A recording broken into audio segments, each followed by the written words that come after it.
Hey pros, Crystal here from Elite Hair Care USA. So today I am back with another revamp, but today we're going to be making a detachable unit that you can wear under your hats, scarves, beanies, whatever.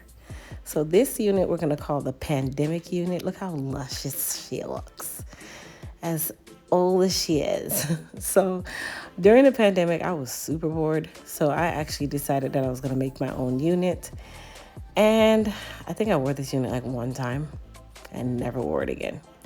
So when I found it under the bathroom sink in that same good old bag from the previous video, which is the 4-year-old video, I went ahead and I looked at the interior of this unit. I actually sewed this with my hand.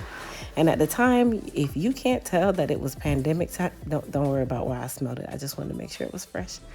Okay, so if you can't remember pandemic time, I want you guys to think back to when there was no beauty supplies open and the only thing available was Amazon. And there were no dome caps available in the color black on Amazon. So I ended up getting the color brown. Please don't ask me why. I thought that my skin would blend in with this brown cap, and that is not how it went. So I quickly retired this unit after spending a couple hours sewing her and watching TV. Because remember, during the pandemic, we couldn't go anywhere. We couldn't do anything. We were like locked in the house. So what I'm going to do today is repurpose the hair from this unit. Now, I'm not going to be using the frontal. The frontal, I don't care for the frontal. I have frontals that I've never even touched sitting in boxes in the house. But with that being said, you guys, once again, I'm not a wig guru. I just do things in my spare time, and I am one of those people where I like to be innovative. I like to stay busy. So today was the day I said, you know what, I'm tired of looking like a homeless person again. So let's do something productive.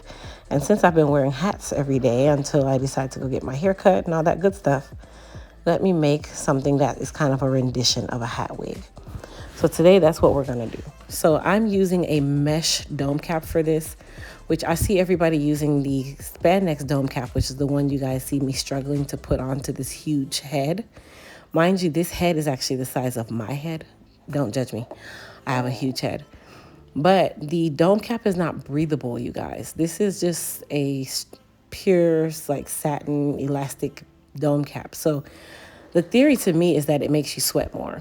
But in order for me to use my mesh dome cap, which is more breathable, because I'm doing this with hot glue, I needed to make sure that I had something under the mesh dome cap, because if not, the hot glue is going to basically glue itself to the canvas block, and that wouldn't make any sense. Now, the cap is a little bit too big based on where I have to lay it on my head. And if you guys notice, I pushed the band of the cap back to my hairline, which is exactly where it's supposed to be. Remember, this is going under a hat or a beanie or a scarf. So you want to make sure that you have the band hidden in the right place, which is the reason why I made the cap a little bit smaller. And then for me to get started, I needed to get some black glue sticks. So I went to Home Depot. I already had the glue gun. Now you can do this with hair glue. I feel like the hair glue doesn't last long enough, so I used black hot glue.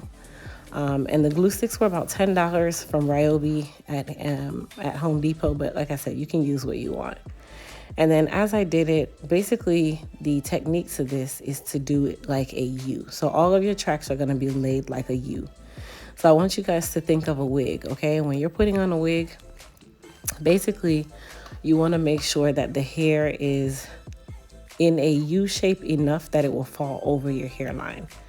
Hence the reason why we do the U shape. Now, another tip with doing this is when you are working with your base tracks, which is the tracks at the bottom, you want density, you guys. So for me, I needed to make sure that I put my tracks really close together at the bottom so that I had a good amount of coverage. As we get higher up, we can put less tracks, but at the base, I did at least 4 tracks down there because I did want to make sure that it was nice and full. Now, for the sake of this video, I did use a silver marker so you guys can see where I traced out my stop line for me to stop laying the tracks. On a typical day, I would not use this silver marker because you don't want the silver marker to ever show. But for, like I said, this video, because you guys said you wanted the tutorial, I did use the silver marker so you could see where's the stop point for the actual tracks. Now, my first two tracks, I did not go all the way up to the parietal ridge. Where you guys see that silver line stopping, that would be considered the parietal ridge of my head, which is also considered the crown of the head, okay? So you don't want to go into that area. We're not making a full wig. We want that area to remain open. And the reason for that is because we are doing a detachable unit. And when we say detachable, we're not meaning you're going to attach it to the hat or attach it to the scarf. It just means that you can allocate any hat, scarf, beanie, whatever, anything that goes over the head on top of this and it not actually look like it's partial. It's a partial thing. Okay. So that's what we mean by detachable. Now, what you guys see me doing right now is because I made my cap smaller, I'm just using my needle and thread to tighten that area, because if I use the glue, it'll just come apart. So I just sewed that little area really quickly. You can or can't do that. It's your choice. I'm a hairstylist, you guys, so I can't just leave it by chance. I have to do it the right way. Okay. Now, I want you guys to take note in the shape of how I'm laying the tracks. Once again, this is a U shape, okay? So you're gonna basically dip your tracks around the back and the sides, and then it'll come up to the what would be your crown area in the top.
Okay, you guys, now if you pay attention here, you'll notice that my tracks now are about 3/4 of an inch to an inch apart, which is exactly what I was saying earlier on in the video when I said that as you get closer to the top, your track placement would be a lot wider, because you really need the density at the base. You don't want too much density up here, because remember, you have to put a cap on over it. You don't want the cap to get any tighter.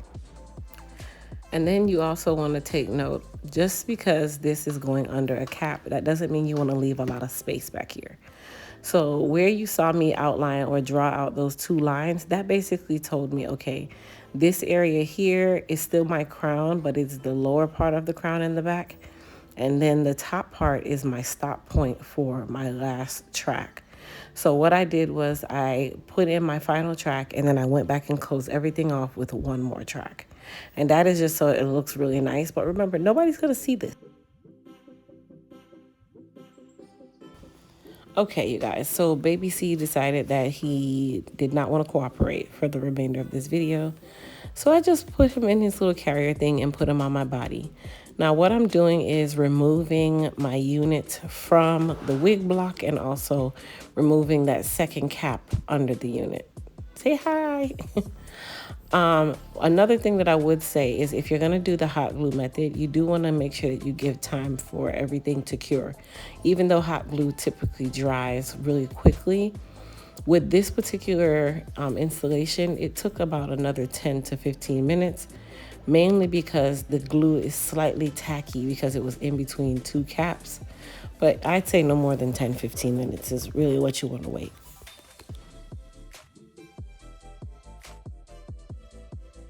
So I decided to test out the theory just to make sure that my track placement was right. So I put a cap on and I had great coverage. Okay, so basically if you guys follow the way that I did this, this will definitely work for you, and you can use whatever hair you want.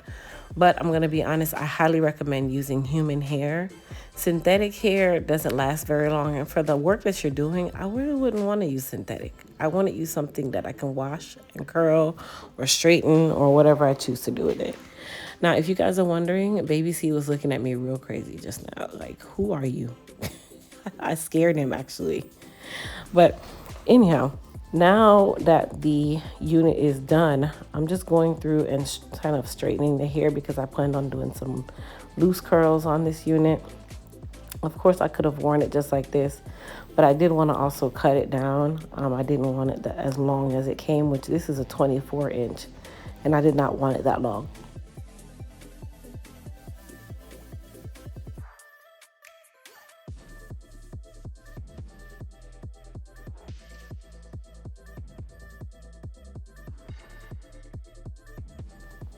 All right, so now that the unit is somewhat straight, I'm gonna take one of the comb razors.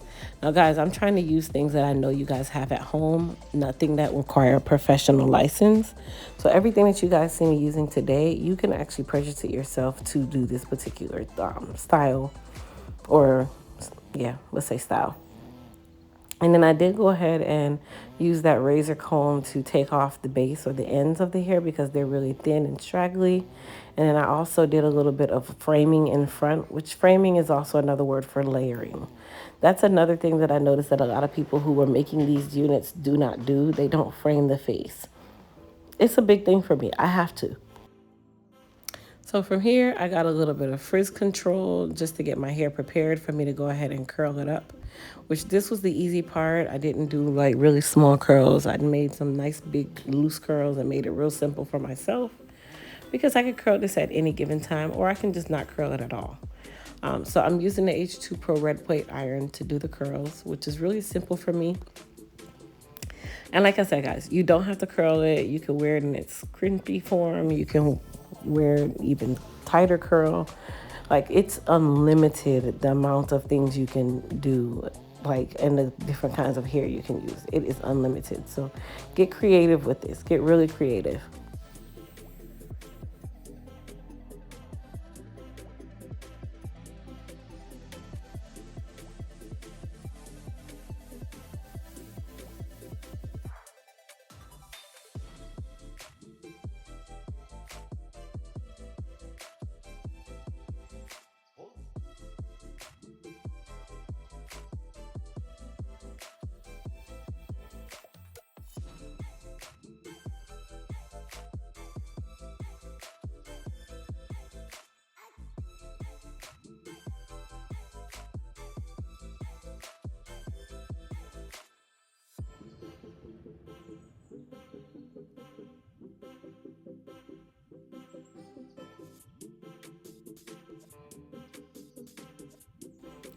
Okay, so now that my curls are done, I'm gonna go ahead and put my unit on.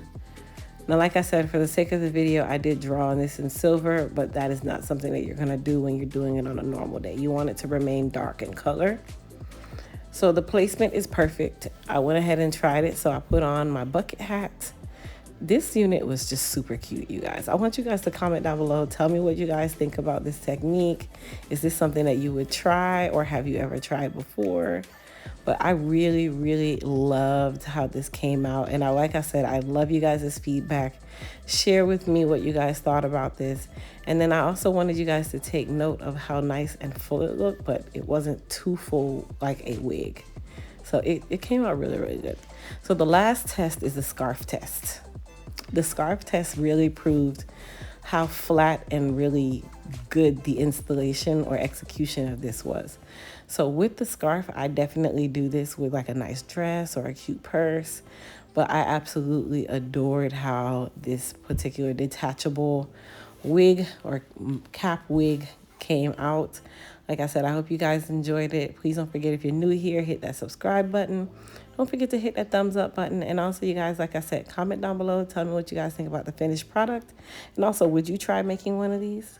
Because I think it's super easy. So I know you guys can do it because everybody here is a pro. Right. All right, you guys. Love everybody. Bye.